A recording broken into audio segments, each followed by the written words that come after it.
So good morning, guten Morgen.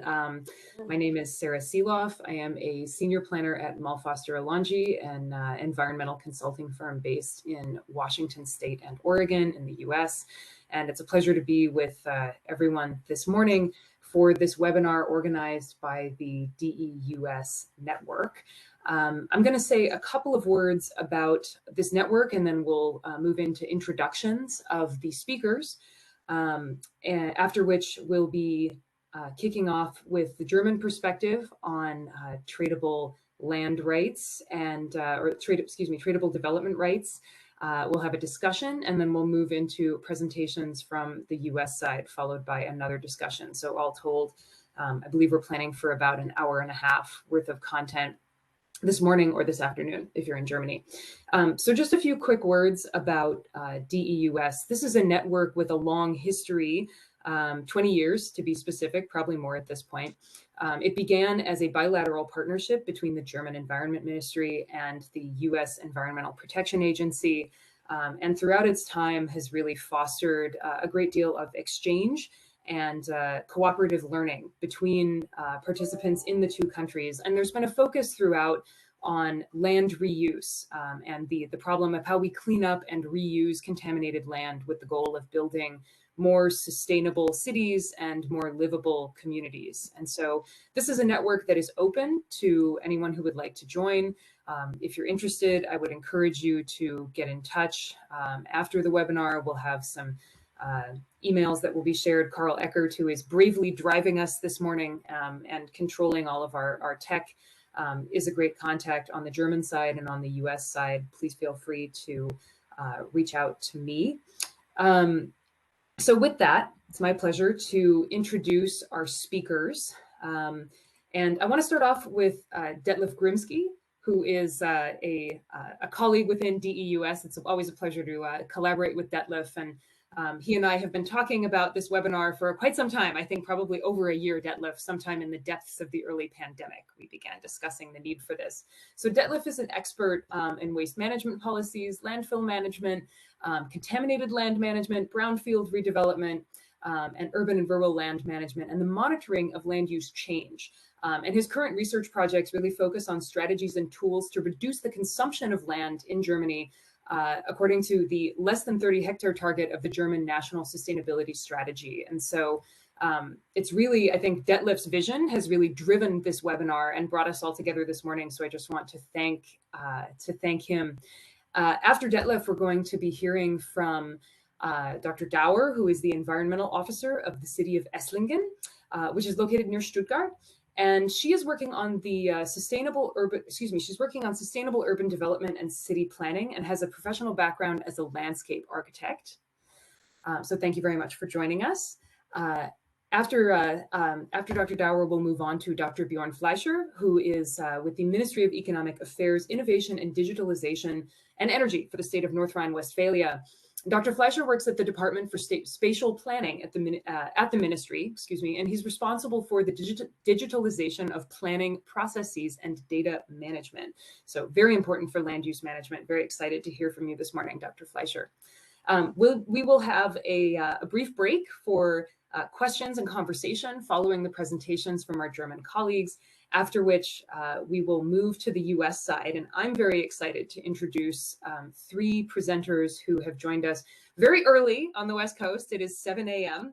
On the West Coast of the United States. And so my massive thanks to them, and I've told them I owe them all coffee the next time that we meet up. The first American speaker will be Nick Bratton, who is the Senior Director for Policy and External Relations at Forterra. And Nick works with communities to balance regional growth and conservation of resource lands, such as farmland and agricultural land, in ways that meet local needs. He has designed a market-based conservation program in counties and cities in Washington state, and has helped shape 2 state laws that create a regional marketplace that has protected over 40,000 hectares of farm and forest land. And so Nick is really a major architect, has been a major architect of tradable development rights in Washington state, and is a national thought leader on this issue. And so Nick, we really appreciate you joining us and look forward to your presentation. Then we have Michael Murphy, who comes to us from King County, Washington. Some of you on the German side, you may be familiar with Seattle. Seattle is the county seat of King County. And so Michael is the Director for Transfer of Development Rights and In lieu fee mitigation at the Water and Land Resources Division. And he helps run 3 market-based environmental programs with the King County Department of Natural Resources and Parks. And I'm going to let Mike talk a little bit in greater detail about those. But I think one key thing that you need to know about Mike is that he is also, like Nick, very involved in policy development and strategy development in support of King County's land conservation initiative, which seeks to permanently protect an additional 45,000 acres in King County. And I apologize, I should have done the conversion to hectares. Maybe we can get that, Mike, by the time that we have you speak. And then last but not least, we're going to hear from Erica Harris, who is a senior planner with the Puget Sound Regional Council. And she is in the growth management group at Puget Sound Regional Council, which is the regional planning agency for 4 urban counties in Washington state. And so really you can think of this on the German side as Seattle and some of the major surrounding municipalities. So Tacoma, Everett, we call this the Puget Sound region or the Puget Sound corridor. And it's home to the bulk of the population in Washington state and has been growing very rapidly. So I am very excited to bring together this meeting of the minds. And I think we all are here because we recognize that land conservation and sustainability is critically important. And we're all looking for ways to do it better and to learn from one another. So before we jump in, I'm going to just encourage you, if you have questions, please put them in the chat. You'll see that off to the right side of your screen. Carl and I will be monitoring questions throughout. And if you would like to unmute yourself at the end and ask your question live and in person, then that's absolutely encouraged. And I see that we have a message that if you're muted, then feel free. If you can't unmute yourself, then do feel free to use that chat function. We want this to be a lively discussion. That is why we're all here. So without further ado, I am going to hand it over to my colleague Detlef Grimsky, who is going to give us the German federal perspective and get us started. So Detlef, over to you. Thank you very much, Sarah. Thank you very much for the flowers during the introduction. Too many, to my opinion, actually. I will first try to share my screen. Yes, it works. Okay. So a very warm welcome also from my side. Good afternoon to Germany and Europe, and to repeat it, very good morning to across the big pond to our colleagues in the US, especially at the West Coast, where it's extremely early. Well, during the next 10 minutes or so, I will rather rush probably through the setting, the results and the conclusions from a German ToDR project, which has been conducted well, some years ago. Maybe somebody has wondered about the term scientific in the title of the presentation. So the reason behind it actually is that and that there's also, of course, a political component of implementing such a tool in the country, especially in a federal country like Germany, with 16 federal states and almost 11,000 municipalities. And you should know, so if you're not familiar with the German planning system, that the communities in the country, they have the right to manage and develop land which is under their responsibility, and that is actually fixed in the German constitution. So just to give some introductory words before coming to the ToDR project. So that's land use in the country according to the latest figures of our Federal Statistical Office. You see most of the country is green, half of the country used for agriculture, and 1/3 of the country almost used as forest land. So the land use we are talking today, and the land use which is of concern in terms of land consumption, or which is more common in Europe, is to use the term land take for land consumption, is the growth, so the increase of the land use portion for settlement and traffic in the country. So we register and we capture the growth by our statistical office, and currently it sums up to 54 hectares per day. And those of you who are not so familiar with the metric system, it's about 133 acres per day, which settlement and traffic land is increasing per day.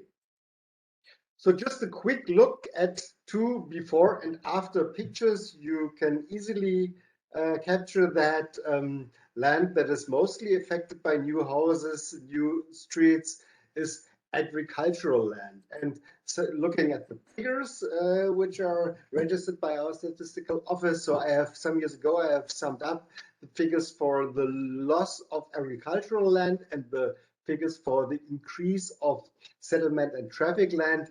You see that they correspond quite well, actually.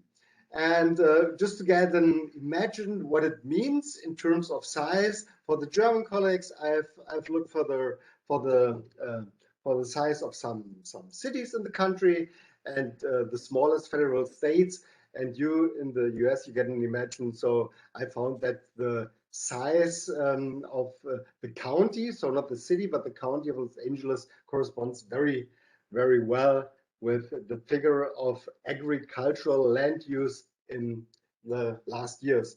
So the government has decided more than 20 years ago that it's not good for the country, that it doesn't comply with our sustainability principles, and has set a target. And the target at the moment is we want to reduce land consumption or land take to less than 30 hectares per day by the year 2030. And in the past 20 years, many scientists and many planning experts have worked along suitable tools to reduce land consumption, land take. They are all listed here. It's just a selection, and what is highlighted are tools with an economic background or which are market-based. And what they all have in common, also all the other planning tools we have, is that they help us to reduce land take. So they all contribute to the reduction of land take, but they do not guarantee that we will reach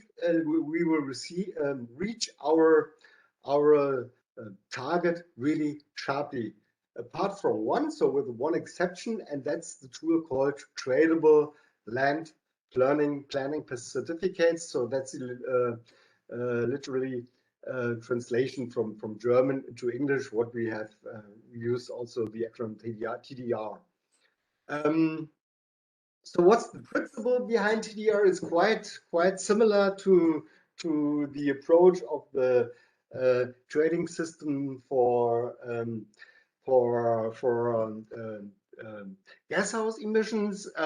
So we set a cap, for instance, below 30 hectares, and we distribute tradable certificates for greenfield development to the communities, and the certificates, they sum up altogether to the amount of the gap. So in that very simple sketch, we can summarize it like it's displayed here. So we have three communities. They get according to a specific distribution key or allocation key, they get certificates. We made it based on the population in our approach. So municipality C is quite happy because they get certificates for 2 hectare greenfield development, but and they plan a small project which corresponds to the 2 hectare, and so they are quite happy.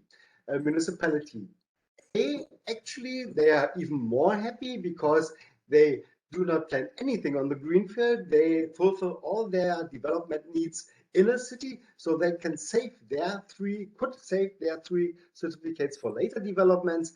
And municipality B is a little bit, has a little bit of bad luck because they want to go on the green fields with a 4-hectare size development, and they have only certificates for 1 hectare. But the idea now is not to prohibit their development at all, but to provide the opportunity that they buy their lack of 3 certificates from municipality A.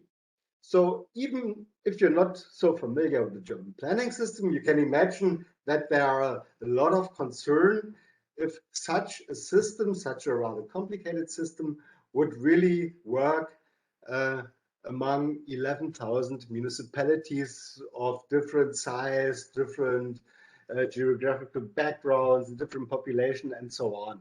So the idea then was to make a project and provide the community to test such a system within a fast run of a long-term simulation over 15 years and based on real development projects. So we could acquire 87 communities altogether to participate in such a project, and the distribution over the country is quite representative, as you see it on the map on the left side of the slide.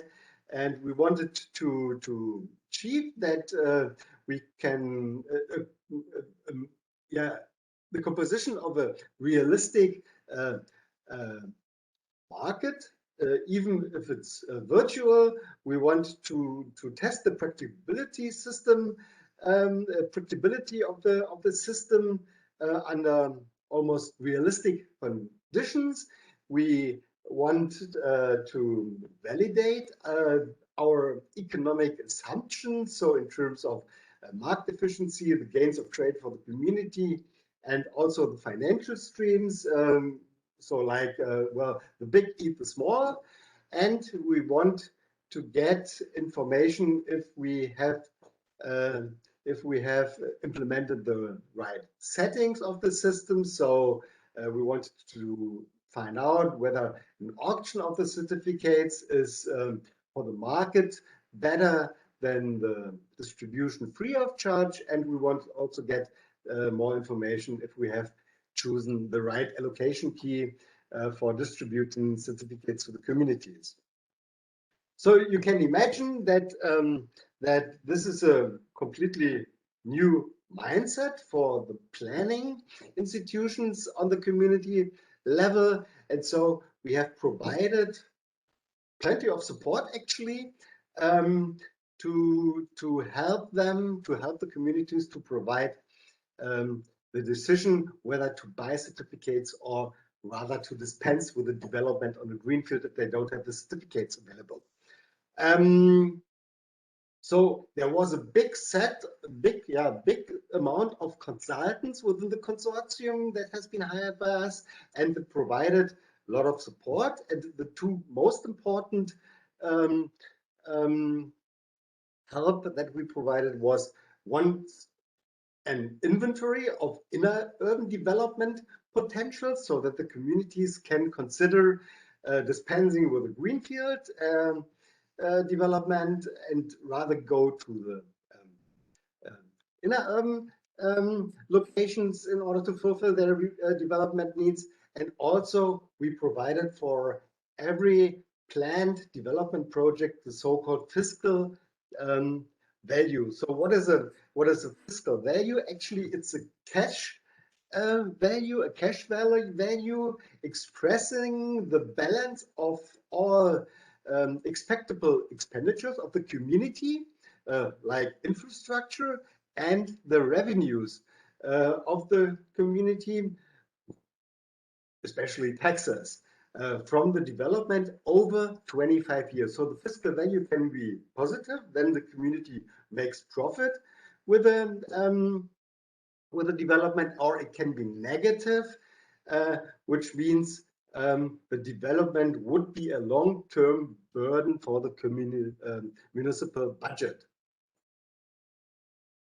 So what what was the initial situation? What were the results? So some core messages. So if you can see, the community brought in their projects, their planning projects for the next 15 years. And well, it's a quite good representation of the reality, explaining the origin of land ecology. As you see, most of the segments are green. So in total, 83% of all originally planned areas were on green fields. And what was finally realized, you see it here. So almost 50%, so half of all the greenfield projects were saved. And one core issue, a core message was also that most of the saved saved greenfield developments could be realized or could be completely replaced on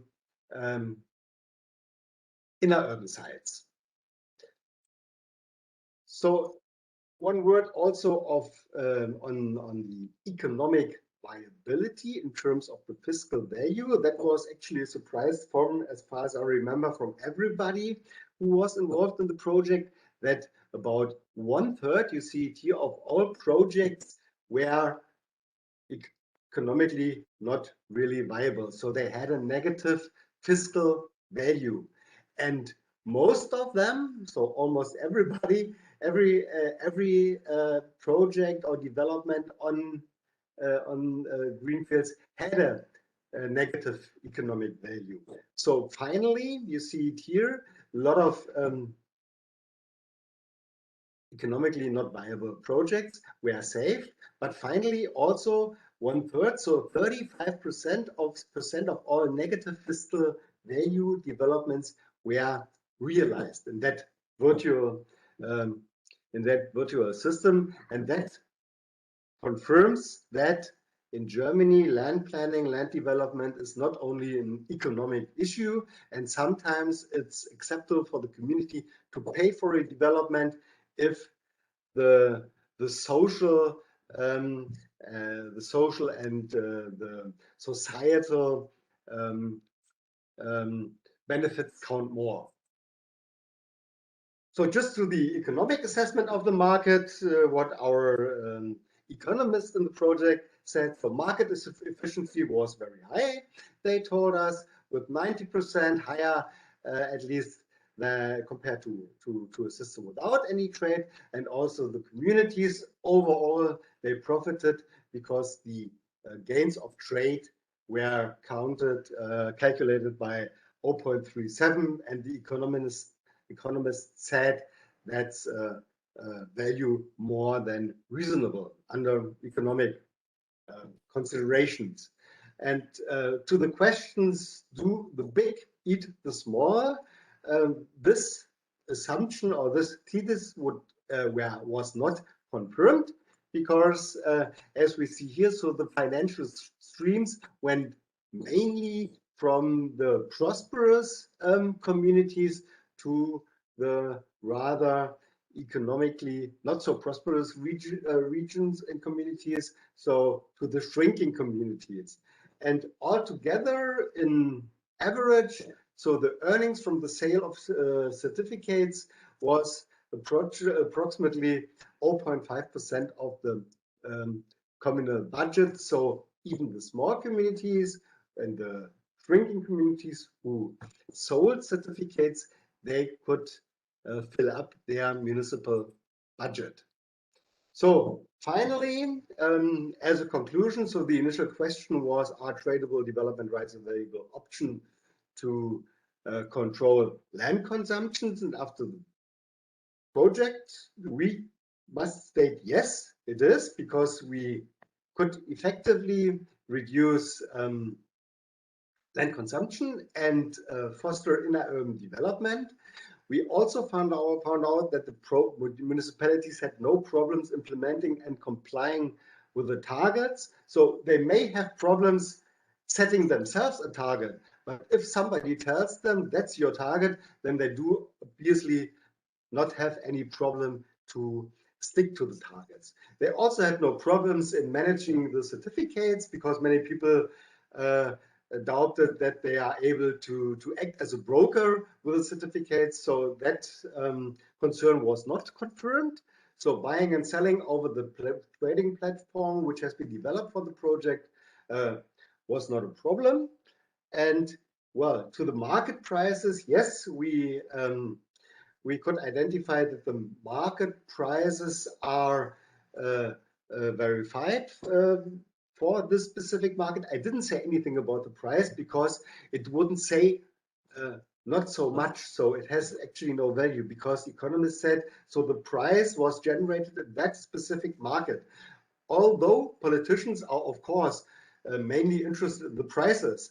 And of course, I could mention that, well, it was just how to say, within that game, it was a toy price, or I don't know the English term actually, but it doesn't say nothing because the market is the origin for the generation of the price. In that specific market, which we have generated within the project, the market price, the prices were verifiable.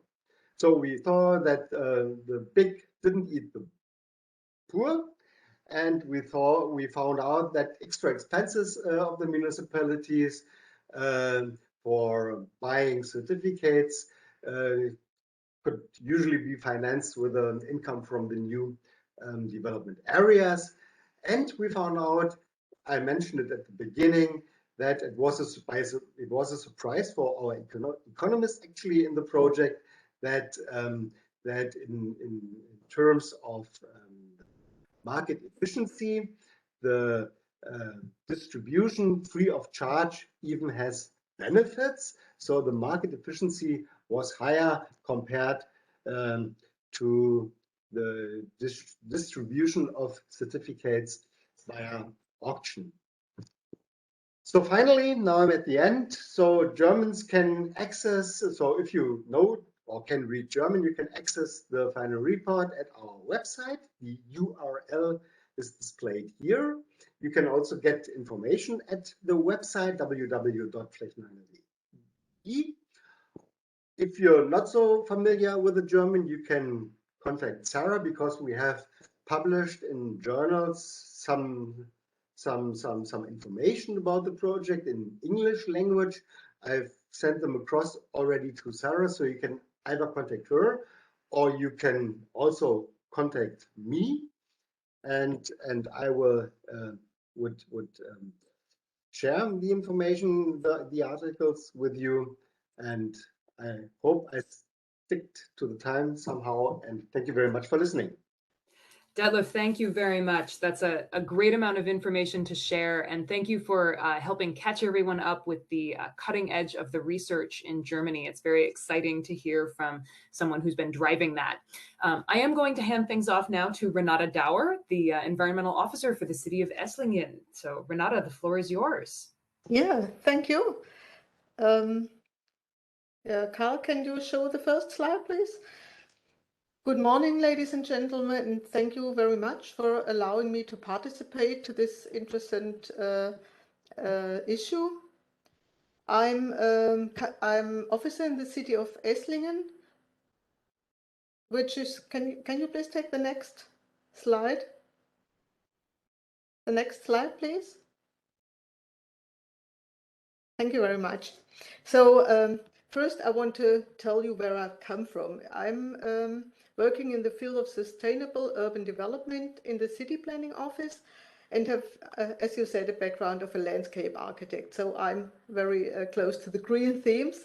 And I took part in the simulation with the ToDR in 2015. So I want to tell you about the experiences.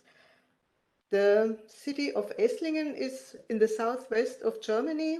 It's a medium-sized city center in the Stuttgart region, has about 95 inhabitants and provides about 56 jobs in companies such as Mercedes-Benz and global mechanical engineering companies. The budget income is about 278 million euros and nearly almost the same amount, just this time, not it's something missing, but we're in a good way. Next slide, please. It's a free imperial city. It has a medieval town center and a technical university. So are old buildings in the center with a high density and modern buildings side by side. The side canals of the River Neckar run through the town, accompanied by parks. Next, please. When the ToDR project started, we were just in process of repositioning the land use plan with the target 2030. So as a superior framework condition, the region development plan requires 137 housing units per year. The municipal council had set the goal of internal development before external development, so this was ambitious. So as we have a historical polycentric structure, there are some urban concentration areas, but there are also regional green corridors, which are regulated, and climate corridors and species protection areas that have to be considered. Next slide, please. There you see the river Neckar. It's in a valley, and there are side valleys, and so it's a really great length of margins. So we have a close connection to the outskirts, and we have some inner structures with the functions of ventilation, recreation, local food production, such as vegetables and wine. Next slide, please. These were the building areas we had identified. We thought they should be situated along the local transport lines because the closer we have too many cars. Maybe it comes from Mercedes-Benz in the city, but we have to minimize the individual transportation. And so we had some planning issues, but there was no prioritization, sorry, to economic aspects. Next slide, please. So we were really very happy about the fiscal impact analysis coming with the project, and the basic idea is to balance all income and expenditure that's relevant to a city's budget. That result from the realization of a new residential or commercial area. So this was the missing puzzle point for our project.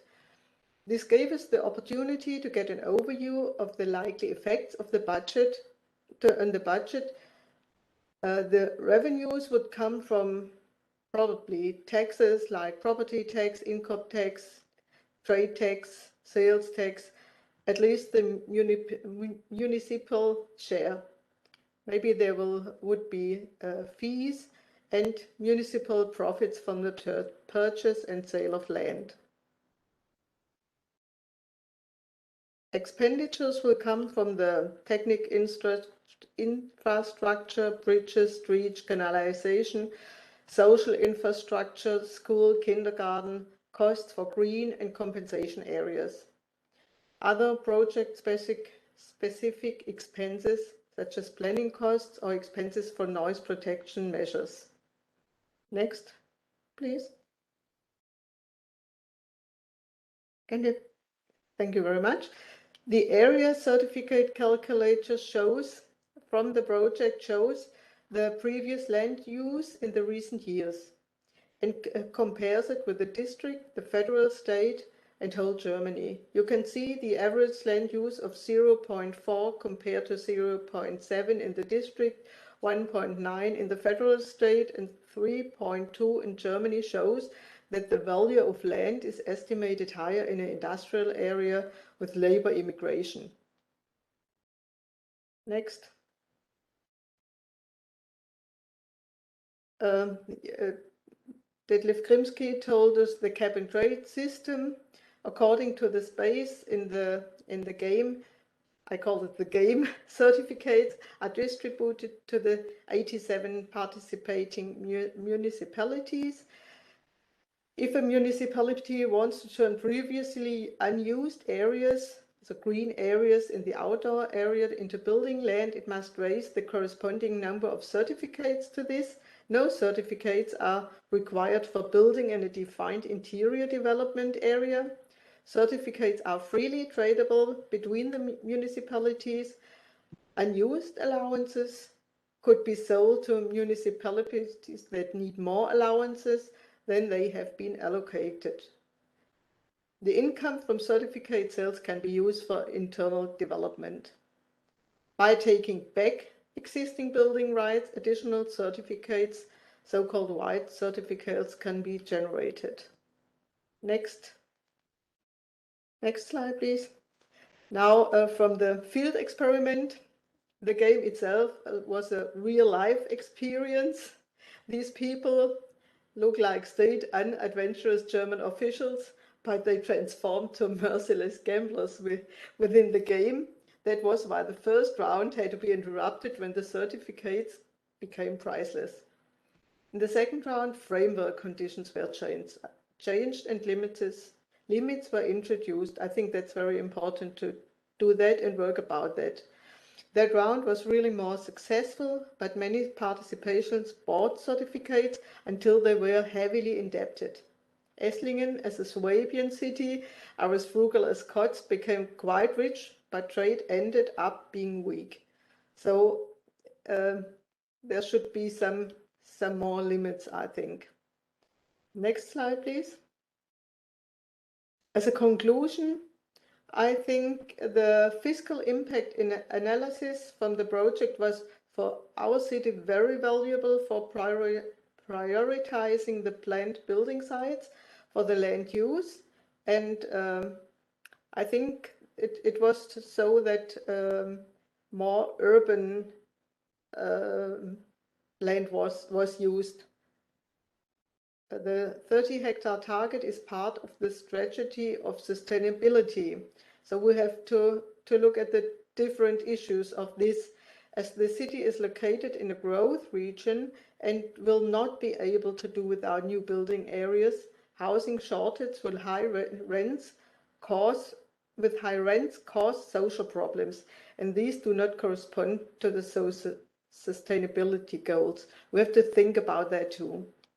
As all open spaces in Esslingen are occupied with functions that require balancing, which involve costs for nature intervention compensation according to a strict regulation system, this makes the ground quite expensive. In the current political and economical situation, land is considered to be a safe investment. The result is a price increase. There may be speculative effects too. Certificates could currently lead to a tightening. I don't know about that. Next, yes. Can you please thank you. In general, it's to say regulatory rules as planning law alone are apparently not sufficient to reduce land consumption. Instead of 30 hectares, an average of about 54 hectares is still used every year. It's necessary to provide both a legal and an economic framework. Local authorities have full planning authority over their area and arrange the execution to the development plans autonomously. Municipal planning sovereignty is a constitutionally guaranteed and important basis for the democratic acceptance in Germany. It's Esslingen, not Stuttgart or Berlin that counts. We have to think about that by planning or by going on with the ToDR. Tradable development rights can be a viable option to control land development, which depends on the right framework conditions to create balance between different financial power in the municipalities, like affluent urban areas versus poor rural areas, so as differences at the federal level. So maybe where are the is it really an instrument for Germany all over? I think it should be, but there should be some points to have a balance. In Esslingen, the next slide, please. In Esslingen, the price for building plots rose from less than 500 euro in 2010 up to nearly 900 euro at the beginning of the year. This is no time for single-family houses unless they already exist. Next slide, please. This used to be a railway freight station. That might be white certificates, but we had, can you have the next slide, please? Now a residential and commercial area and a part of the university is being built here. So I think this is a very good development, and that's what I wanted to tell you. Thank you very much for your attention. Thank you so much, Renata. That was fascinating to hear not only the overview of the research from Detlef, but then to hear a local perspective. And I particularly appreciated your point that municipal officials became merciless gamblers in the context of this experiment. And certainly some of your comments about the rise in land prices and what this means for single family housing is, I think, something that those of us in the US can very much relate to. Our cities are struggling with much of the same many of the same problems. So just thank you so much for sharing that local perspective. In the interest of time, I'm going to move on to Dr. Bjorn Fleischer, and we're going to zoom up to the lander or the federal state perspective. So Dr. Fleischer, again, is with the Ministry of Economic Affairs, Innovation, Digitalization, and Energy for the state of North Rhine-Westphalia. Dr. Fleischer, over to you. Yeah, thank you. I hope you can see my presentation. I'll try to be quick. So these are the perspectives of the federal state, North Rhine-Westphalia. For those of you who don't know, it's one of the most densely populated states in Germany. I don't know if you can see this, it's around here, about 1,400 inhabitants per square mile, and it contains the Rhine-Ruhr area, which is sort of the industrial heartland of Germany. Basically 10 million inhabitants of these 70 million live around this area. In a way, you could say that this area is the cradle of spatial planning in Germany, because it basically, during the industrialization, it basically ran out of green spaces by the beginning of the last century. So if you want to look at land use, we've been talking about this a lot. In Germany, you can see North Rhine-Westphalia around here, and basically dark red means really bad, and yellow means not quite as bad.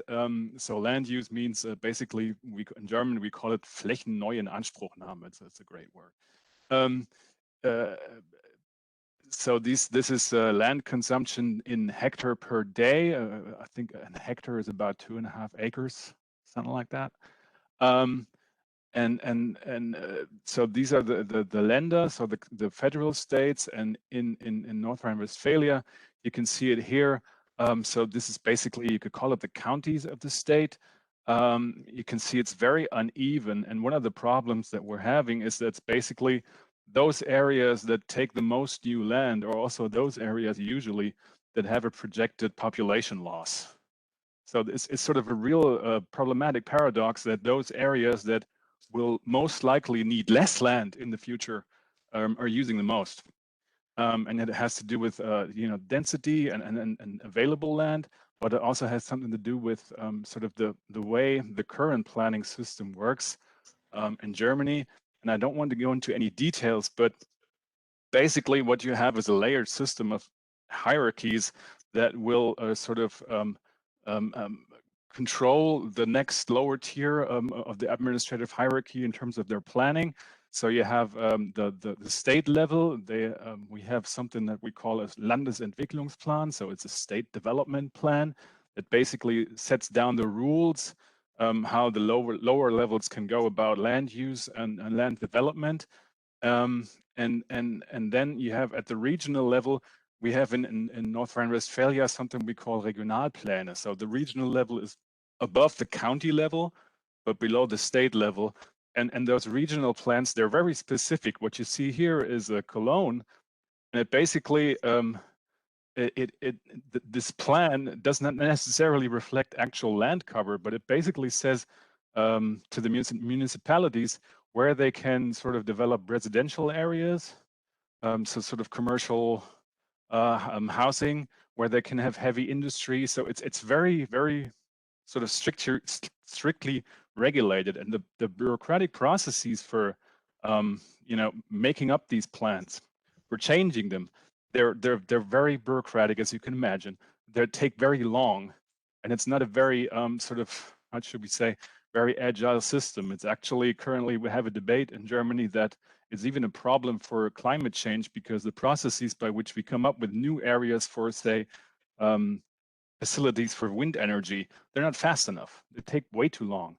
And the other problem is there's not a real incentive for municipalities, once they have certain areas that they could potentially use for development, there's no incentive to scale back. So really what ends up happening is that they just add and add and add. And that's a problem in North Rhine-Westphalia as well. So this is one of the reasons why we're thinking a lot about the cap and trade system, and especially the results of the project that you've been hearing about. But there's some, how shall we say? I mean, we heard about the potential sort of promises of this system. So it would be more efficient than a regulatory control system that we're having now. You would ideally have less bureaucratic processes, and you would, the most important of all, you would most likely create an incentive through the trade system to sort of scale back land that you no longer need that much. And so the idea is that this system would be a more efficient, more efficient system to sort of have land development than we're having it now. But one of the challenges, maybe one of the reasons why the project that you've been hearing about has not resulted in sort of profound reform of the spatial planning system. I mean, there are some legal questions, but I won't go into any detail here. There are some political questions, of course, because at the end of the day, cap and trade means that you have to limit land use, and that's a political decision. And so far, there has been, not enough determination, shall we say, certainly not on the federal level. And one of the questions that we're asking in North Rhine-Westphalia is really, how can you organize sort of an efficient system based on these ideas without introducing an additional layer of bureaucratic control? Because that's sort of the real issue, for at least from our perspective. The bureaucracy is already too slow, and we don't want to add another layer. So how can we go about that? And so we're in the beginning of the project, basically very early. We have a certain project vision, which is basically number one ingredient is you need to have standardized digital planning documents, right? So it doesn't work without it. That's what you need. Second, you need the digital marketplace, of course. And one of the things that I think is a really important insight from the project is that if you could have a form of, say, automated suggestions for alternative areas of development. So if you could have a system that helps the municipalities, that would be sort of an ideal project outcome as well. Now, that's the project vision. But of course, we're sort of not there yet, but we have, I think, good conditions. Number one, in Germany, we have a national standard for digital planning documents. It will become mandatory by the beginning of next year. So we have to roll that out.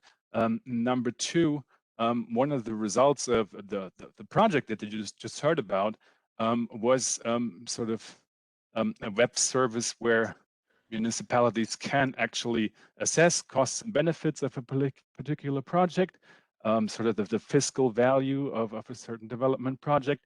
And number three, what we have to sort of assess available land for development, a project in North Rhine-Westphalia to use satellite data to sort of assess land cover, have automated processes to have to analyze change detection, and to just have a better understanding of what are available areas and where can further development happen. And so what we're thinking about is a sort of a stepwise approach. We don't want to do it all at the same time. So the next step is to sort of have a pilot program with a few select municipalities, and to really have two steps. The number one is to have a process for where municipalities can submit their digital plans, their standardized digital plans, and that web service should assess land use on the basis of these plans, give an account of the fiscal impact of these plans, as you heard before, and suggest alternatives. So I think that's a very low-hanging fruit. It's still a lot to do, but I think this can be done, without sort of any legal or political challenges. And then once we have that, you could add the digital marketplace to that. There are a lot of questions how such a digital marketplace would work, but at least you could add it and test it, and then on the basis of that, you could sort of continue. There's the step 3 missing, doesn't matter. So on the basis of that, you could create the legal and organizational conditions required to sort of realize such a cap and trade system. Oh, there it is. Establish digital process for municipalities. So basically, that's the approach. We want to be done with step 1 by the beginning of next year. And since we have an election for the state legislature coming up in May, we sort of hope that the next state government that comes in will sign off on step number 2 and provide us with the necessary resources, but I'm fairly optimistic that this will happen. Thank you. Wonderful. Thank you so much, Dr. Fleischer. That is fascinating. Just one clarifying question. Yeah. Can you help us understand? So it sounds like North Rhine-Westphalia is really taking steps to move forward with implementation of some sort of tradable system. Are you unique among German federal states, to your knowledge? Well, no. How much time do we have? I don't think we've got about unique. 5 minutes for questions. Okay. The current government that we have in place actually has the tool cap and trade system. Had the original plans to introduce it in our state. And I think on the political level, once they realize that it's a cap and trade system, not just a trade system, so that they actually have to limit land use fairly significantly, they were sort of less enthusiastic about it, and sort of I think that's basically, and there are a lot of legal questions involved and a lot of other questions. So based on that, we decided that, well, maybe we start smaller and not with a big sort of a task, because the legal questions involved are also, can you even realize that scheme on a state level? Because the German Constitution is, for the whole federal state, so it's very complicated in that sense. So a simpler approach is to sort of have a stepwise approach and create value along the way. And I think from a legal standpoint, the federal level is required here. You can't have that scheme really on just a state level. It doesn't make sense. You have to have it on a federal level. I think that's basically the point.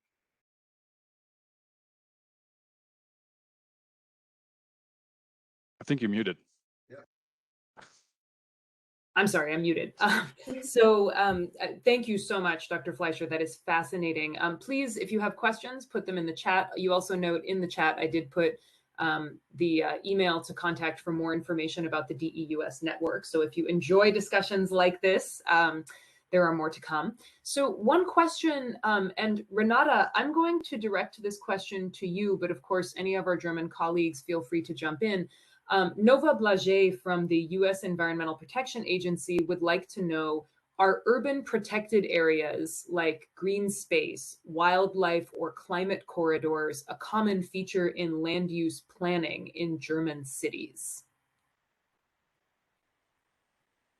And I'm going to put that in the chat just so folks can read it again. Yeah, yes, it's the we have the land use plan, and this is not for the people, but it is for the municipality. So in the land use plan, we have these protection areas. We also had a sign for ventilation areas, and we have a sign with green signature. That's especially in Esslingen. But we have a region, and they have these green areas, and so we have to give every land use plan or Bebauungsplan, kann mir jemand helfen, to the zone plans, to the region, and they look if we go into these green spaces, and maybe we can get, but it's really bad to get into these places. But now the wind, the electric, the wind, they our windradar, the wind, renewable energy, I will say. yes, is going outside, and they conflict with these green spaces. So we hope they find a solution for both issues. Very interesting. And so, and thank you, that having heard about the regions from Dr. Fleischer, it's very interesting to hear about that from the municipal perspective and how the municipality and the regions work together with planning. And a fascinating point about renewable energy as well, moving into some of these green spaces. Mike Murphy asks, are the ratios for traded certificates always 1-to-1? For instance, do you always get 1 hectare of green space for 1 hectare of settlement? Or at least in the experiment that was run, is the ratio always 1-to-1? Herr Krimsky, können Sie dazu was sagen, wie es genau war? I was muted. Yes, it was 1-to-1. So, well, one certificate, well, it was a simulation game, so it was a game. It was not reality. And in that game, we tested one certificate equates to 1,000 square meters. So that was the ratio behind it. But it was 1-to-1 actually, yes. So the target for the whole country was 30 hectares, as mentioned, and so we distributed it in proportion, of course, to the participating communities, and it was 1-to-1, yes. Great, thank you. And one question from Erica Harris, another of our US presenters. Do German land use plans integrate other topics like transportation? Not really, but as I said, we try to put the urban development along the transportation lines, so that we don't need that we reduce transportation land use. But transportation itself is not in the land use plan. Okay. Very interesting. In the name of time, I am going to move us along and introduce, and thank you very much, by the way. I'm going to introduce our US speakers, or rather open up the floor to them. So just to recap, right, we've heard from our German colleagues about the current state of research and thinking and experimentation around a cap and trade system for land use, driving toward minimizing or reducing new land take by 2030. And now we're going to hear from people who have built and are running a tradable development rights system in the US. So I introduced our American colleagues earlier, and without further ado, I am going to hand it over to Nick Bratton, Senior Director for Policy and External Relations at Forterra. Nick, take it away. Thank you, Sarah, for the introduction. Carl, are you going to be sharing our presentation? Great. I'll give you a second to load that up.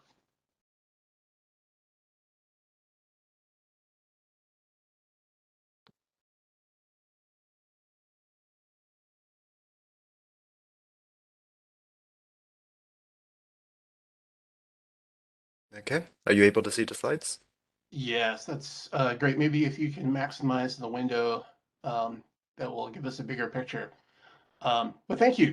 I'm going to give a quick introduction about the use of transfer of development rights in Washington State. And you can advance the slide, please. So just a little overview of what the three of us will be presenting. I'm going to start out just giving an introduction to how transfer of development rights is used in Washington State, including some of the main mechanical aspects. And then the thing I really want to focus on is what are the ingredients for success that have made this tool work, and what are the risks in which it doesn't work. And then I'll pass it on to my colleague Mike Murphy at King County, who's going to talk about specifically how local government has used transfer of development rights successfully and how partnerships between cities and counties are essential to that success. And then my colleague Erica Harris from the Puget Sound Regional Council will speak to the regional planning and coordination context for how all these local governments can work together towards a shared vision for future land use. Next slide. So a little bit about my organization. We're a regional scale sustainability group, or a nonprofit. And we started off as a traditional land trust, just working in conserving land, but we've since expanded to include land use policy, which is my area of focus, as well as using market-based tools to expand conservation opportunities. And we also work in restoration and have recently entered the space for building affordable housing. And one of the goals of our mission is to conserve about 405,000 hectares of farm and forest land over a 100-year period within our program geography. Next slide, please. So everything that the three of us are going to discuss today is in the context of Washington State, and specifically a region within Washington State. So if Washington is in the northwest corner of the United States, and that's one of the central Puget Sound region where we live is one of the fastest growing areas in the country. Next slide. So roughly speaking, this region is within this box here that spans 4 counties along the major municipal corridor from Everett in the north down to Tacoma to include Seattle. So this region, roughly outlined here, in the year 2020, the population was 4.3 million residents. 10 years earlier, in 2010, population was 3.7 million. So over a 10-year period, we gained 600,000 new residents to this region. So that's a growth rate of about 16%, making it one of the fastest growing areas in the United States. The quality of life, access to recreation, very strong economy, those were all factors among many others that really drives growth to the central Puget Sound. So how do we handle growth and plan for it? Well, in Washington State, we have a legal framework called the Growth Management Act. And this is a state law that was adopted in 1990. And generally speaking, the Growth Management Act requires local governments to plan for future growth at the city and at the county level. And this is a framework for planning. And even though it's a state law, it does delegate a lot of discretion and flexibility to local counties and cities for how they achieve those goals within the state framework. So this approach to land use at the state and local level, it may not be unique in the United States, but it's very much foundational to the context of growth and conservation here. And it's the underpinning of everything that we will be discussing in this webinar. Next slide, please. So here's an aerial view of the region the yellow lines represent the boundaries of our existing municipalities and urban growth areas that were established under the Growth Management Act. And all the white area over to the left is largely municipal, and that represents development and current land use. The white in the bottom right of the screen is Mount Rainier, which is a volcano and the tallest peak in the state. So this is what our current land use pattern looks like within our current growth context. Next slide, please. So if we project out to the year 2100, if our region builds out at the rate that zoning allows for, a lot of the land that's outside the designated urban areas will be converted for residential and commercial and for other uses. So our growth in 2100, one potential future land use scenario could look something like this. And we recognize that this is not sustainable and not desirable. So our question is, how can we achieve the same level of growth, but with a more efficient land use outcome? Next slide, please. So that same amount of growth that we saw on the previous slide could be directed into existing urban footprint. This is a little bit different from the first slide I showed. There is still some growth outside of the urban areas, but clearly it's a very different future scenario from what we saw if growth is unconstrained. So how do we get to this future land use outcome compared to the previous one? Next slide.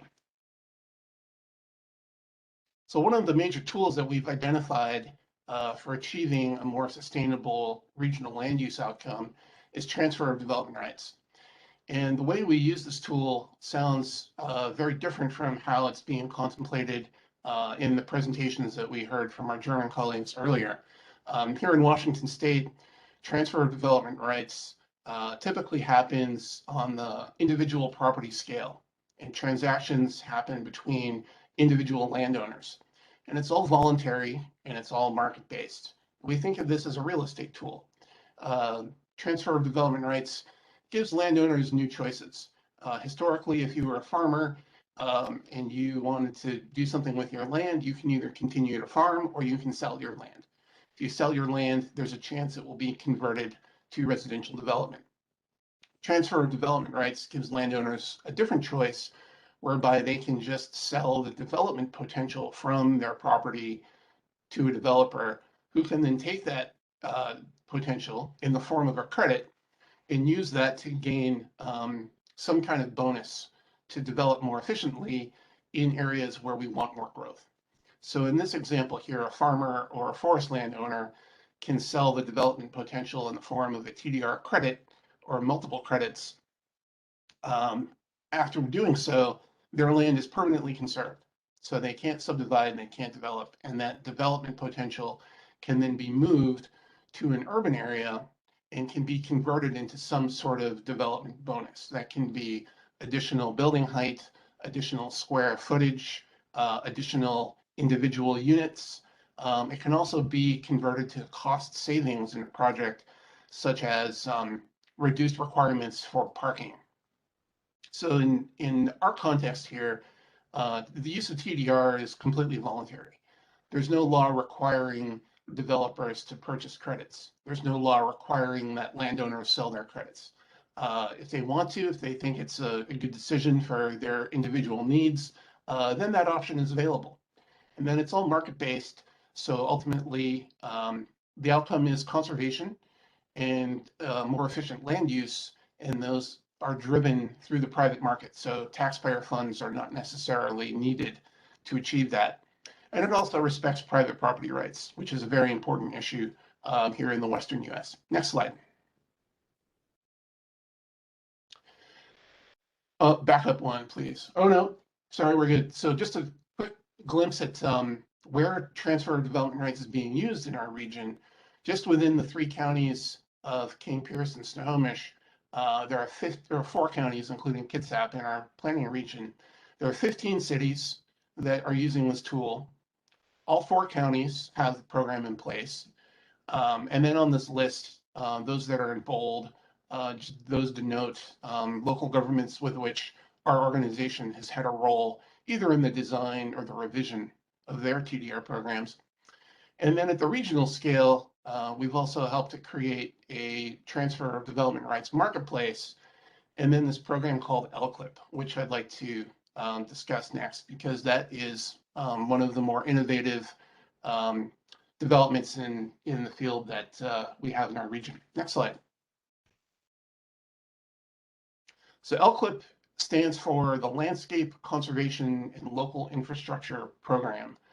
It's a bit of a mouthful, but effectively what this tool does is it creates a financial incentive for cities to use TDR. Prior to the design and introduction of this tool, we worked closely with cities to encourage them to adopt policies to use TDR.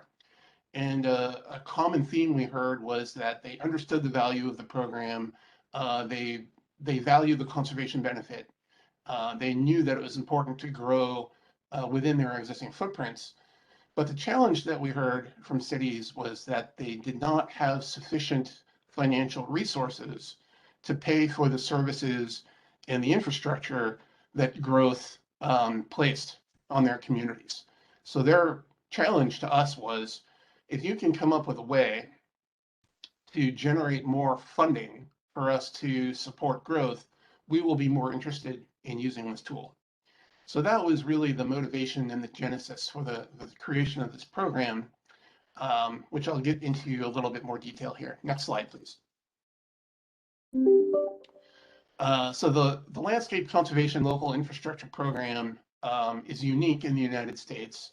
It was adopted in 2011, and it spans 3 counties, so King, Pierce, and Snohomish, which are the 3 counties on the east side of our regional planning area. And within those 3 counties, there are over 80 cities in our planning area, but the program only chose to make the 35 largest ones eligible for using this program. So the idea is, let's incentivize growth within those cities that are best prepared and best suited for growth. And then if all 35 cities were to use this program, the potential outcome would be 263 hectares of conservation. And I think this is an interesting point of comparison between the context in Washington and in Germany. What I heard from our German colleagues this morning is that the approach to land use is limiting conversion to a certain amount. The approach we tend to think of in Washington State, or at least in our region, is let's set a target for how much land to conserve and work towards that. So it's seeking a similar outcome, but perhaps from a different direction. Next slide. So the ingredients for success and transfer of development rights in our region, we've learned a lot over the past 15 years of really pursuing this, this tool.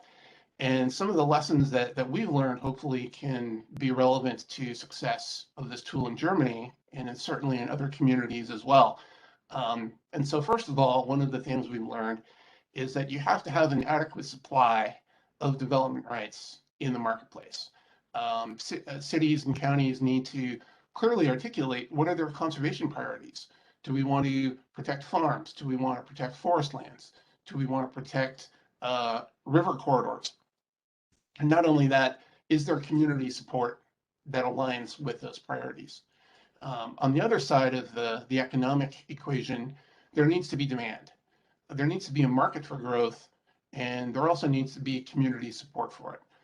We saw in the beginning of the first couple slides I presented, the market for growth is not a challenge in this region. There's a lot of demand for growth, and the trick is, where can we direct that where the community also wants it?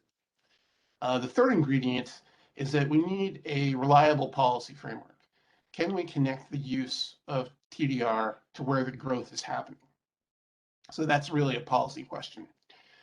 Within that, one of the questions that local governments need to address is, what incentives do they want to offer to developers? What do you get when you buy a TDR credit? Is that additional floor space? Is it additional building height? Is it relaxed rules on parking or design? And do those incentives that the local government is offering, do they align with the demand within the market for development? And are they what the community wants? Another key question within a policy framework is, what are the mechanics? My colleague Michael Murphy asked about an exchange rate earlier. In your simulation, 1 hectare of green space converted to 1 hectare of a credit. In our market here, that's a little different. The ability to build one house on a farm, the value of that is very different from adding one additional apartment to an apartment building.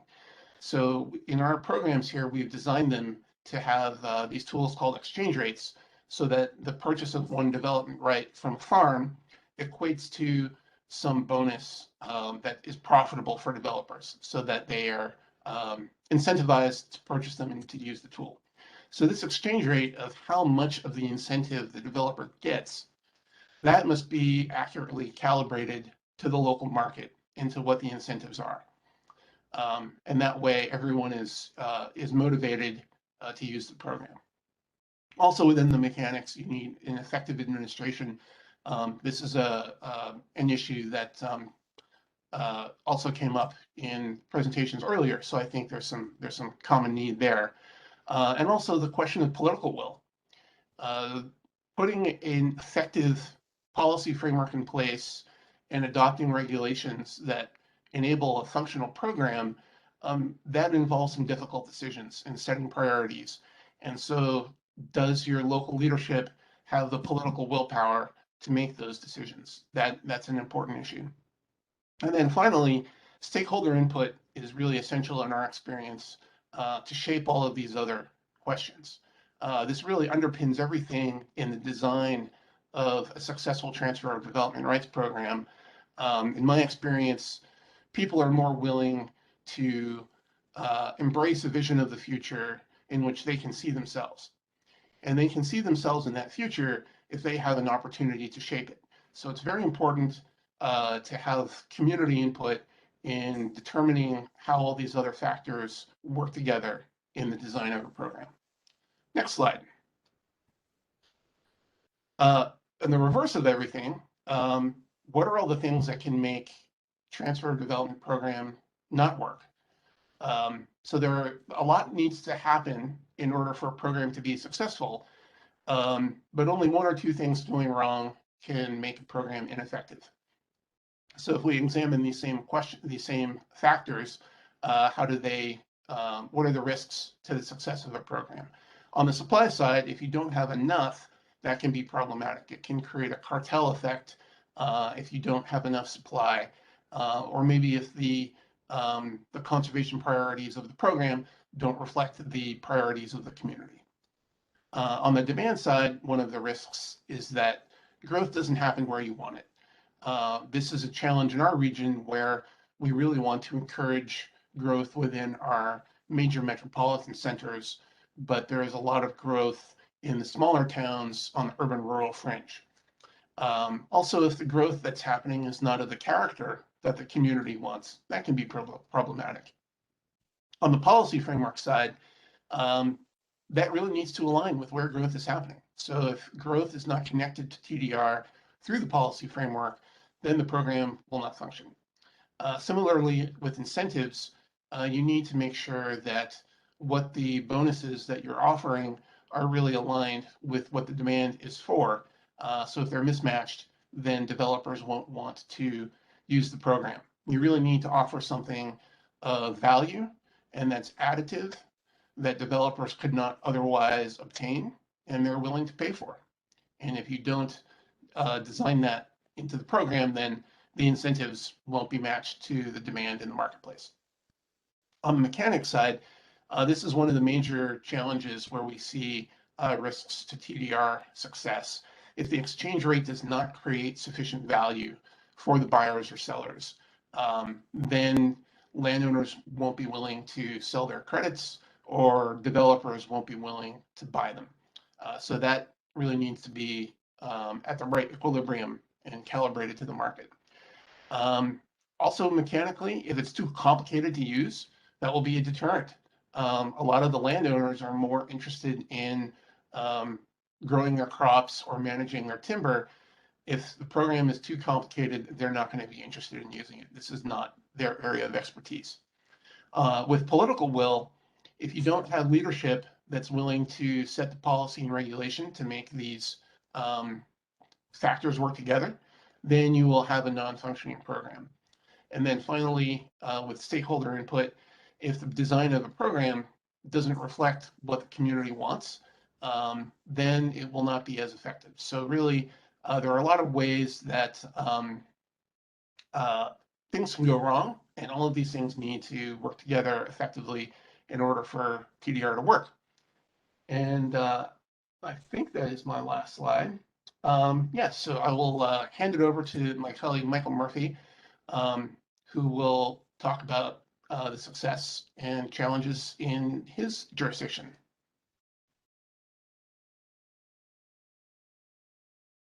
Very good. Thank you, Nick.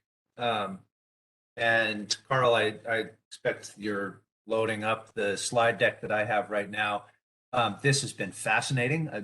It's really interesting to hear from our German colleagues sort of the challenges that you're facing, which are very similar to the ones we're facing. King County is by population, the largest county in Washington State. It's roughly just shy of 6,000 square kilometers in land area. We've got about 2.2 million people living here. And Sarah, in my introduction, talked about an initiative that we have that we call our Land Conservation Initiative, which seeks to protect all of the highest conservation value land that is unprotected currently. We hope to acquire and permanently protect an additional about 18,000 hectares of forests and farms and river valleys and so forth in King County. So the transfer of development rights has been a very powerful tool to help King County government conserve those open spaces that we have. Next slide, please. The goals of the program that we have are relatively simple: to permanently protect the green spaces, the open space that we have, forests, farms, river valleys. Some of the forests are working forests where there's still timber harvest occurring. A lot of the farms are working farms that are growing vegetables. We've got lots of river valleys and riparian corridors in King County. We want to protect all of those because they have value to society and the environment. We want to direct new residential and commercial growth or settlement and traffic into urban areas. Nick talked about a growth management scheme in Washington State that designates places we want to limit new growth, rural and resource areas, so forests and farms, and lower density areas outside of urban areas, and places we want to direct new growth, which I think in one of the earlier presentations were referred to as interior development areas. That's like our urban area in King County. We want new growth to occur there. And then, as Nick mentioned, the program, in all cases, the transfer of development rights program is voluntary. It's incentive-based and market-driven. If it doesn't work for any of the actors, it doesn't happen. So getting the mechanics of it right is really important. Next slide, please. This is just a different version of a graphic that Nick showed in his presentation. The places we want to protect are forests and farms. We can create that tradable commodity, a transferable development right through the permanent protection of the open space. Then that tradable commodity can be used to increase density, to relieve traffic parking requirements. It can add units, it can add floor areas. We've done this to great effect in King County in the last 2 decades. Next slide, and I'll talk a little bit about exactly how it works in King County. This is a simplified graphic showing the interior development areas on the left of King County, or the urban areas, and the rural areas on the right in the white space. And we also have Vashon Island, which is part of King County, that's to the furthest west on the map, that's also a rural area and can send TDRs. In the TDR jargon, the places that create the transferable development rights, we call those sending sites. Those are forests, farms, river valleys. The places that use the development rights for additional density and more efficient development are receiving sites in the urban zones. I've got maps later in the show that in the presentation that show how the development rights have flowed through time. Next slide, please. So there are two ways that we implement the transfer of development rights program in King County. One we call the TDR Bank. This is where King County, the government, is a primary actor in the way of purchasing and owning and selling the transferable development rights. We have another version of the program where actors on both sides, sending and receiving sites, are private entities. I'll talk first about how the King County TDR Bank works. King County will purchase land, either buying all of the land and owning all of the rights, of what we would call a fee purchase. Sometimes we do that so that King County is ultimately the landowner. In those cases, we can take any development potential that exists and turn it into transferable development rights. In other cases, we don't purchase all of the rights. We just purchase the development rights associated with a parcel of land. And in those cases as well, we take ownership of the transferable development rights, and then King County holds those. We generally target easement purchases for working lands like forests and farms, where a private landowner can better manage their land through time, and the county wouldn't have management and ownership responsibilities and stewardship responsibilities. So a lot of what we do through the in terms of protecting land is through easement purchases. Then once we own the development rights that we get either through a fee purchase or an easement purchase, we also facilitate deals with cities. In King County, there are 39 municipalities that exist, Seattle being the largest, but 38 other cities in addition to Seattle. We facilitate, along with Nick and Erica, we facilitate agreements between cities, and ILA stands for interlocal agreements. We have to have an agreement in place with any city that we work with.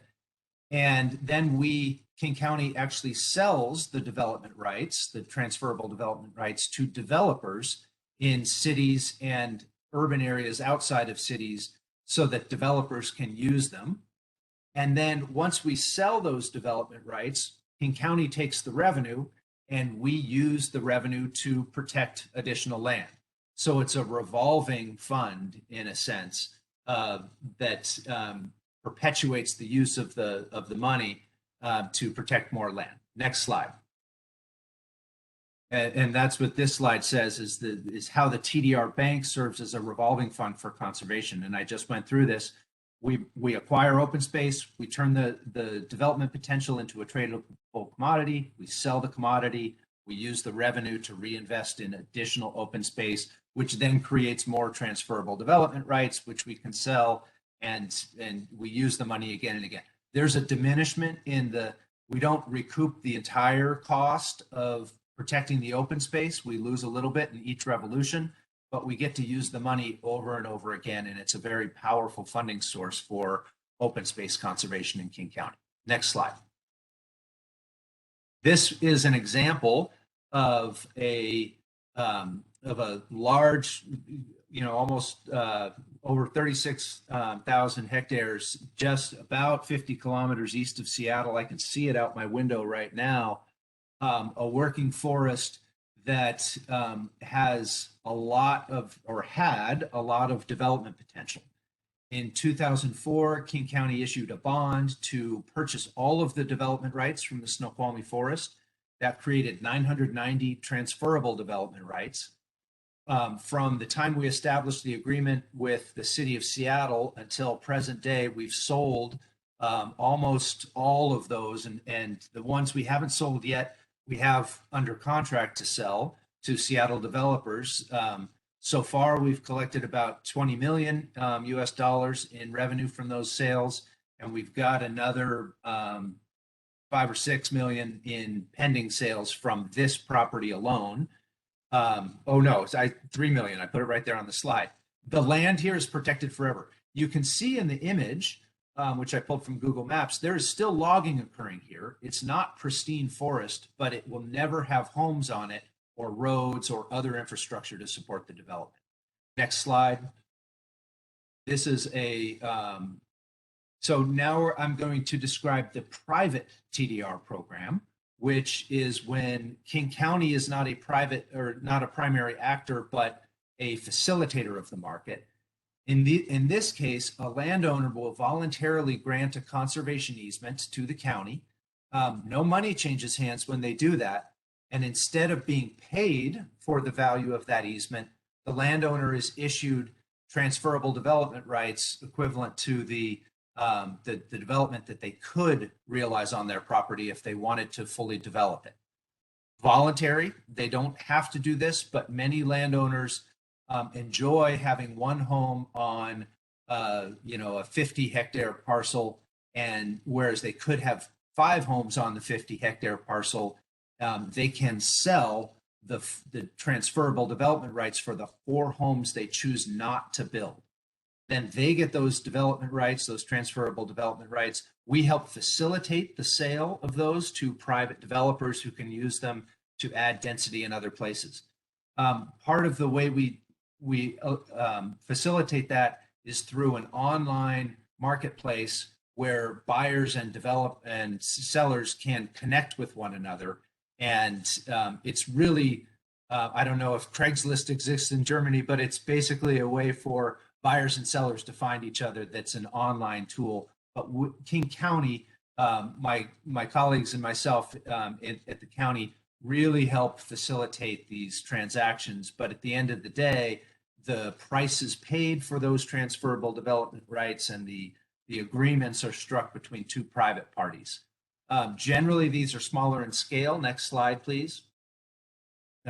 This is an example of a sending site, a place that was permanently protected using the private TDR program, about a 40-hectare parcel across from a major river in King County. The landowner continues to own this land and manage it and use it in the ways they want. The only thing, well, there are several things they can't do because of the conservation easement, but the main one is to subdivide the property and build more homes on it. That can never happen. So 6/7 of the parcel will always be open space and never have homes. And then the landowner owns the TDRs that resulted and can sell those to developers. Next slide, please. Here are some of the results of the program so far. The green dots on this map represent sending sites that have been permanently protected. Of the 141 that have ever been done, about 100 of those are done by the TDR bank, and there are 40 private sites. We've permanently protected countywide about 59,000 hectares. 40,000 of those are attributable to King County TDR Bank, and about 19,000 for private. And then those TDRs have transferred to receiving sites, the orange dots on the map. And I'm not going to go through all those statistics, but you can see them there. Next slide will show the flow of transfer and give you a sense how much the development rights have transferred into the city of Seattle predominantly. We have an area within the city of Seattle where Amazon and Google have offices that has developed much faster than anybody ever thought it would. And the part of the development package there is that to maximize the density available, developers need to fund affordable housing and purchase development rights if they want to take advantage of the bonus density that exists above base density. And it's been profitable in every case for developers to maximize their density. So we've transferred a ton of development rights into the the city of Seattle, and that's created a lot of revenue for the TDR bank, almost 35 million in revenue from the bank, and then not revenue that accrues to King County, but through the private market, private TDR sellers have made back almost 25 million in TDR sales. Next slide. This just shows the power of having agreements with cities that have demand for development. In the TDR bank sales, you can see that the gray portion of the bar on the left is for sales that have gone into the city of Seattle. It's far and away the most active demand generator for transferable development rights is the city of Seattle. We have other agreements with cities in the orange and the blue that have had smaller amounts, and then there are private TDRs that predominantly go into non-city areas of urban King County. So interior development areas that aren't part of a city is where many of the private TDRs go. Next slide. Almost done here. This next slide is just a different version of the slide that Nick talked about in terms of what makes a TDR program work. You have to have a system to generate supply and political will for permanently protecting land. You need something to generate demand, and that's generally zoning codes in urban areas that enable or require developers to purchase those TDRs to gain density. The economics have to be right. You have to be able to pay the landowners of what you're protecting enough for it to be worth it to them, and the developers need to be able to they need to be able to make more of a profit than they would without TDR, or else they're not going to use it, because again, this is all voluntary. And then perhaps the hardest thing to achieve is making it simple enough for developers and landowners to want to participate. One of the earlier presenters on the German side talked about bureaucratic beasts and the lack of agility. I assure you we have that here too, and possibly even more. And then the last slide is just an illustration of the agreement that we have with the city of Seattle. And I want to really reiterate the point that for the demand to persist for transferable development rights, it's essential in King County that we have agreements with cities, and the demand generated out of the city of Seattle is case in point there. That without that, we would have sold many fewer TDRs and have less money for conservation. So I'll stop there. I'll kick it over to Erica, and I can't wait for the discussion after we're done with the presentation.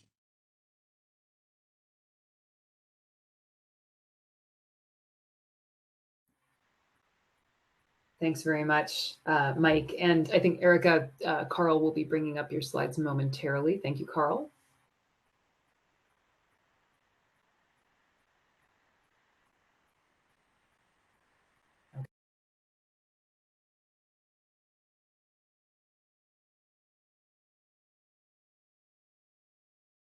Great. Well, I can go ahead and get started. I'm really happy to be here with all of you and be a part of this discussion. So I'm a planner at Puget Sound Regional Council. I like to say that the council is a place where the region comes together to make decisions, knowing that it's best to coordinate and do planning at a regional scale for a lot of different issues like transportation and growth management. So I'm in the growth management group. We also do transportation planning and economic development planning and some environmental planning as well. And our members are cities, counties, tribal nations, some of the transportation agencies that work in the region. So we really try to coordinate quite a bit. And I don't think that the slides are on full screen. If you're able to do that, that would be great. I'm seeing the computer. So you can go ahead and forward. And apologies for the view. It's easier for me to navigate this way. Sorry. Gotcha. Okay.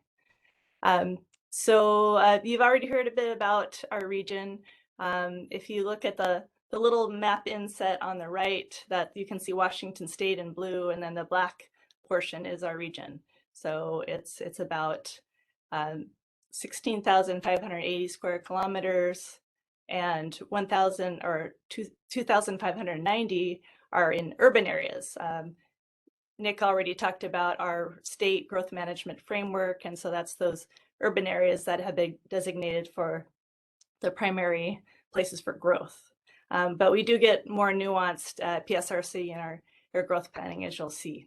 So we currently have about 4.3 million people. As you heard, we have 4 counties and we have 82 cities and towns within those counties. Next slide, please. And as you heard earlier, we are a growing region. Between 2020 and 2050, which is kind of our current plan, we're expecting 1.8 million more people and 1.2 million more jobs. So we need to plan for those as a region.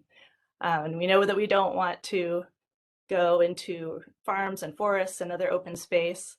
So our regional plan, which is kind of our big plan that's integrated with transportation and land use and economic development and the environment, that's called Vision 2050.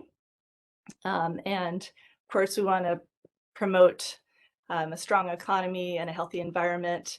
And we focus growth in not only urban areas, but also in our centers, think of like downtowns and city centers, but also transit station areas. We're growing our transit system, and we need to make sure that we take advantage of those investments. Next slide. So the map on the right is our kind of different designations for different types of cities, and the ones more in the core areas that are better served by transit, that's where we're focusing the most of our growth. We have an overall regional policy or a goal really of putting 65% of the population growth and 75% of the employment growth in our regional growth centers. Those are those sort of downtowns and compact areas. And those are served by high capacity transit, or will be in the near future. So we're moving towards that goal in order to preserve our farms and forests and leverage those transit investments. Next slide.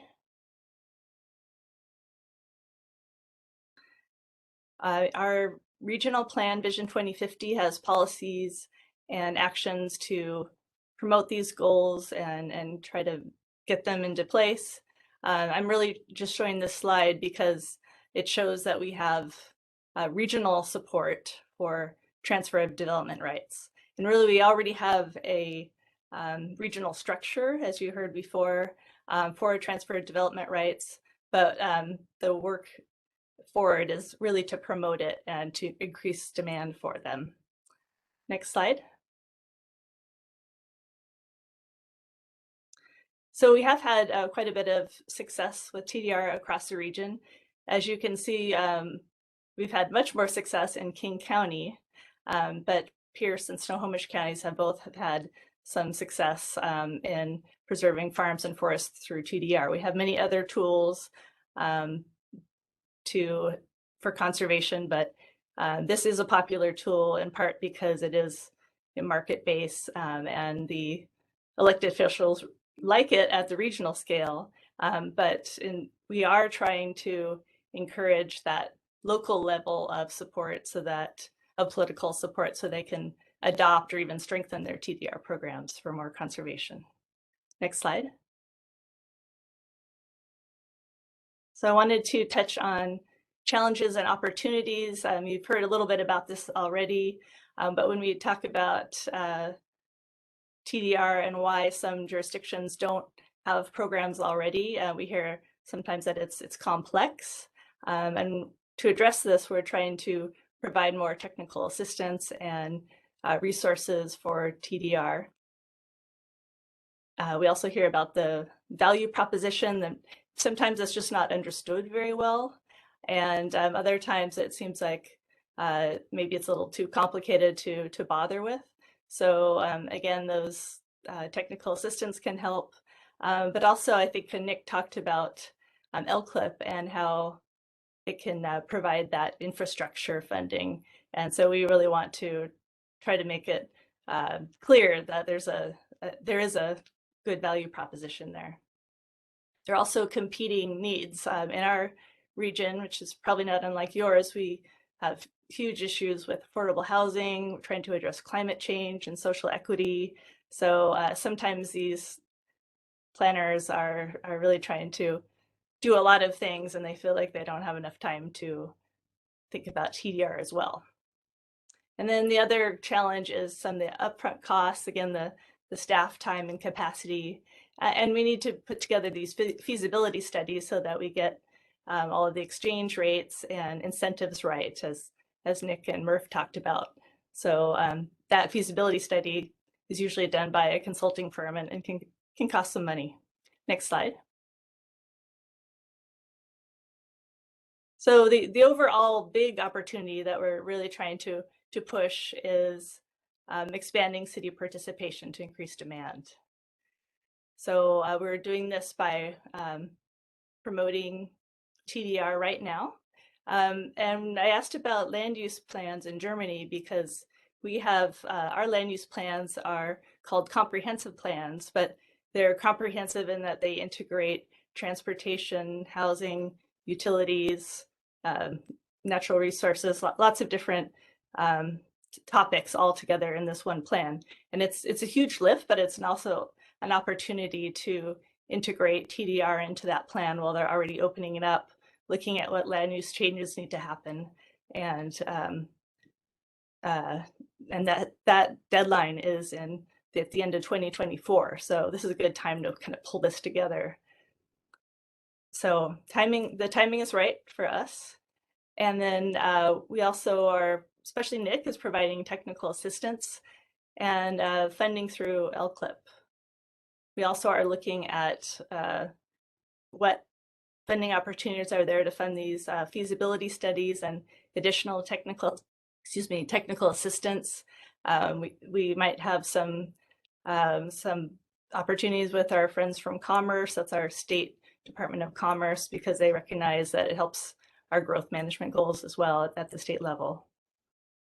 And then our partners are also looking at updating state legislation to address housing and the funding. So maybe we can increase that infrastructure funding, and that will increase the incentives for LCLIP.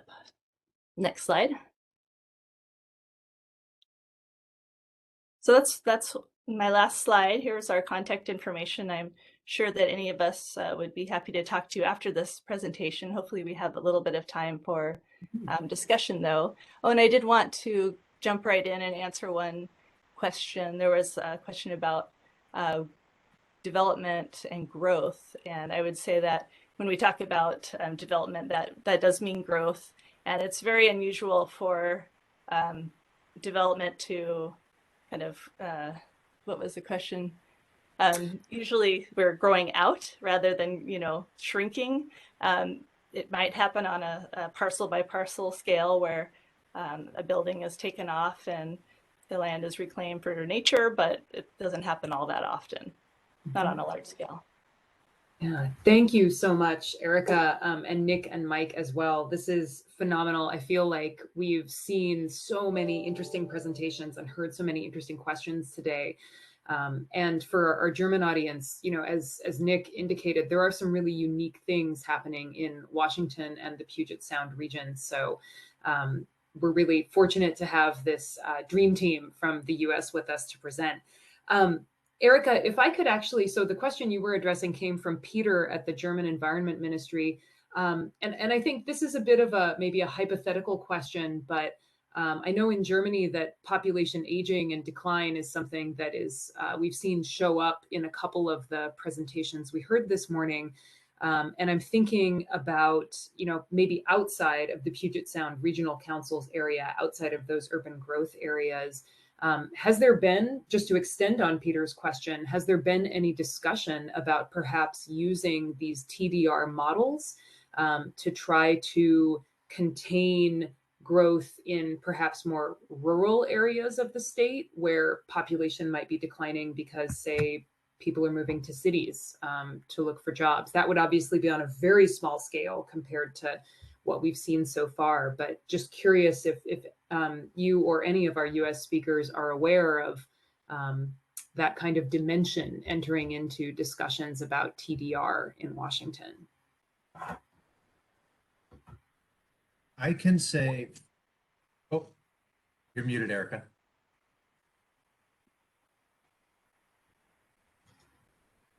Oh, we still can't hear you, Erica. Great. I There we started go. my video, but not my. We are able to transfer development rights from rural areas, not just from what we call working lands, farms, and forests. But I do think that probably the biggest push right now is for conserving farms and forests. I think Nick or Murphy had something to say.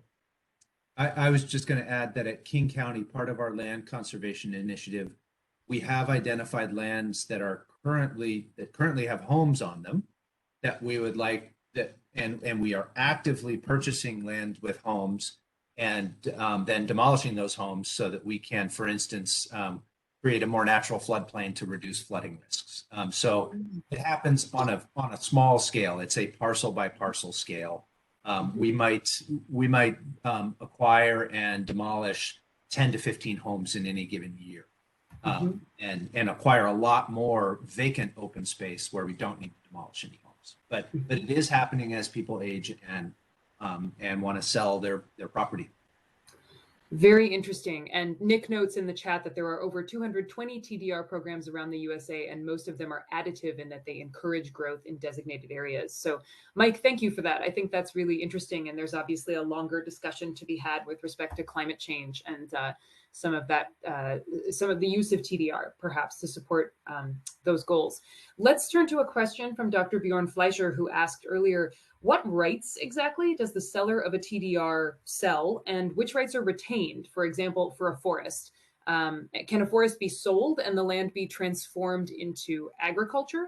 Does that work? It could. I'll answer first, and then maybe Nick or Erica wants to jump in. But typically the way it works is that the primary function of the conservation easement that creates the transferable development rights is to just take if you think of all the rights as a bundle of sticks, we're just taking out the right to develop. The forest can still harvest timber, landowners and others can go for hikes and walks and recreate in a number of ways. There are some conservation easements that severely limit what can happen on the land. For instance, if we're also creating carbon credits, then we would put limits on harvest and all of that. But typically the rights we're removing for transfer of development rights are just the development rights associated with the property, and the landowner retains nearly all of the other rights that are associated with property ownership in the United States. Excellent. Thank you very much, Mike. Any other questions from the audience? And feel free to unmute yourself, please, and step on in. Oh, did you see my hand? I raised my hand. Can't actually see your hand. So Detlef, come on in. Okay. So, well, first of all, thank you very much for the excellent and very interesting, fascinating presentation. So I've read about TDR in the US before, but now I have a much better understanding. So it sounds similar to our what we call TDR approach, but it's different in details. But I think the goals are pretty much comparable. So protect open space and focus development on specific regions. And I think Nick meant, so now I'm coming to my rather overall question, because it's already very late. I think Nick mentioned it in his first presentation. So the goal is to focus on the existing urban footprint. So you protect open space and focus with new developments on the existing urban footprint. So, and we focus on inner urban development. So that it's in essence, it's comparable. And my question is, so if you focus on an existing urban footprint, how do you set the boundaries for the footprint? Well, so where's the limit? And did you consider about the fact that you have a higher urban footprint within the area of the urban footprint, so you increase the urban footprint, and at the end, you have only a much bigger footprint. So I don't know whether it was understandable, but that's my main question. So the boundaries, how do you set the boundaries, and what's about increasing the urban footprint within this area? Thank you, Dr. Grimsky. That's a great question and very nuanced. So in the context of the Growth Management Act, local governments have the discretion to establish their own boundaries, and it's not a unilateral decision. A city can choose to expand its urban footprint geographically, but that has to be done in coordination with the county, and it has to meet certain requirements within the legal framework of the Growth Management Act. So it is possible to expand, to grow your city outwards, but there's a high bar to clear. You have to meet a number of requirements in order to do that. In some cases, to annex new land into your city, actually in all cases, it requires a vote. So the residents of the community need to support that decision. So within the Growth Management Act, you can either grow out or you can grow up. So that's what we're trying to encourage, and what transfer of development rights helps to support is if, I'll use Seattle as an example. One of the tech industry neighborhoods that Mike spoke about, where there's a lot of Amazon and Google and very intense growth happening.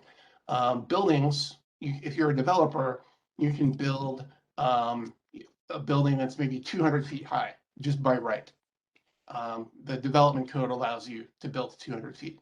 If you think there's a market and you can rent additional commercial space and you want to go higher, you can go from 200 feet to 300 feet by purchasing development rights.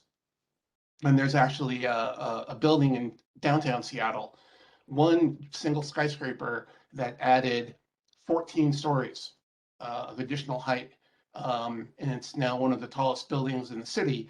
And that project alone resulted in the conservation of 14,000 acres of forest land. So that additional increment of building height can be a very powerful tool when the market exists for it and the regulations align and create an environment where those transactions can happen. So there is still pressure to build out and consume green space, and we see that happening in several of the counties around our region. But really the preference from a policy standpoint is let's continue to grow within our existing urban footprint. Our system for achieving that is imperfect, and we're relying on incentives, voluntary means to do that, rather than a purely regulatory approach, because the politics around that, while possible, I think present a very steep challenge to achieve that kind of legal approach to shaping future land use. Erica or Mike, do you have anything to add to that? I think you got it. Thanks. Yeah, I think you covered it well. I'll just add that we think a lot about transportation in our land use pattern. And so growing up, we are able to have more walkable and transit served areas. So that's another important aspect of our growth plans. Mm-hmm. Absolutely. Thank you so much to all of you. Thank you to everyone for attending. It's with regrets that I'm going to bring us to a close, but the discussion doesn't need to stop here. So you will receive an email following this webinar. We are recording it, so you can watch it again at your leisure. And I believe we can also, we'll work on sharing some slides so you can see those as well. We'll share the emails of everyone who was involved, and let's keep the conversation going. I think there are some really fascinating questions we've not had time to address. I can think of several involving climate change.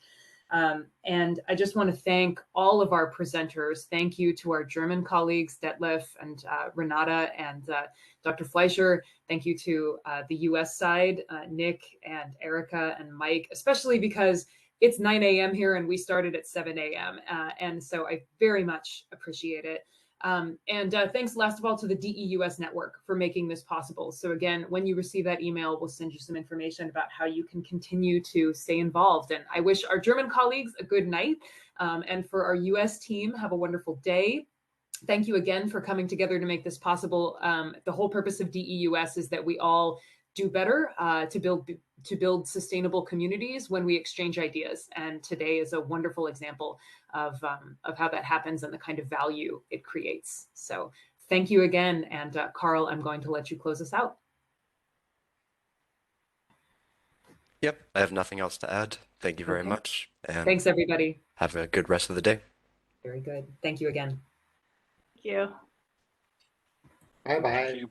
Bye. Bye.